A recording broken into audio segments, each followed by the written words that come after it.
Hi, my name is Lady AD. I am a speaker, coach and author of Unfrozen and interested in keeping unfrozen. To do that, I look at faith issues, and today I'm asking, have you heard from God?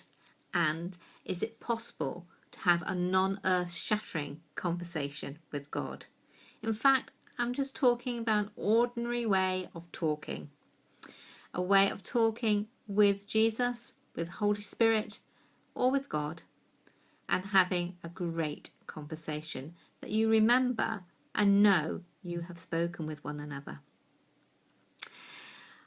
I think sometimes we are lacking in self-confidence, so much so that it takes us years to comprehend that actually our Father finds it very natural just to have a conversation with us. God speaks and he initiates conversation. And I wonder how interested we are on that two-way conversation. Or actually, is it much easier just to have a one-way prayer, petition, conversation where we might get an answer, but we're not really listening. We're too busy asking. It's good to ask God for things, but it's even better to hear his reply.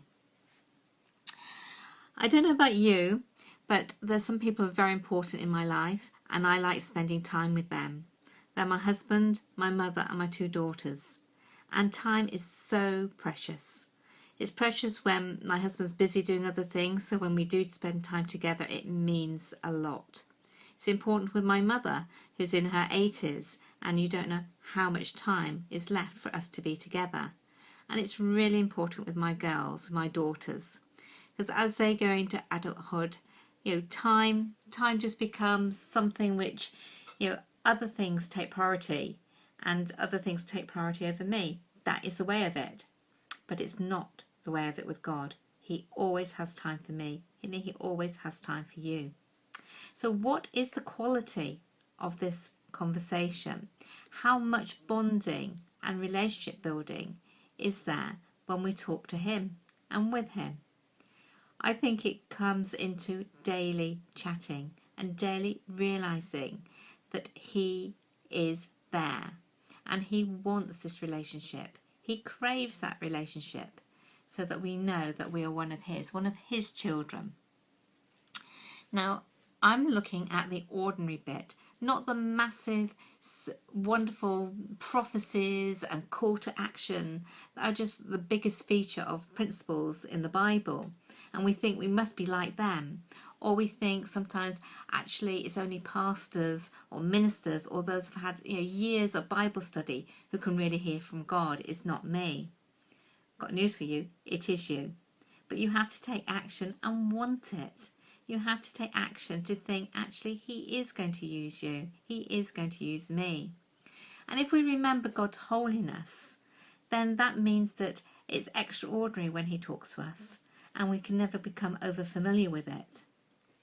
It remains a mystery as to why he wants to speak to us, but he does.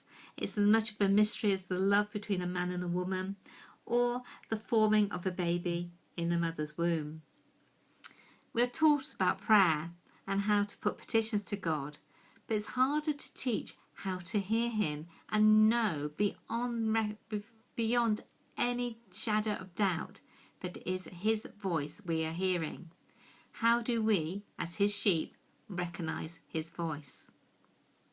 I think it's different from each one of us, and I think also that we have to know that we are worthy and worthy for his attention, just like any child is worthy of their father's attention.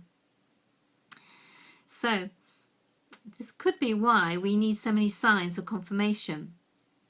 The other day I heard from God.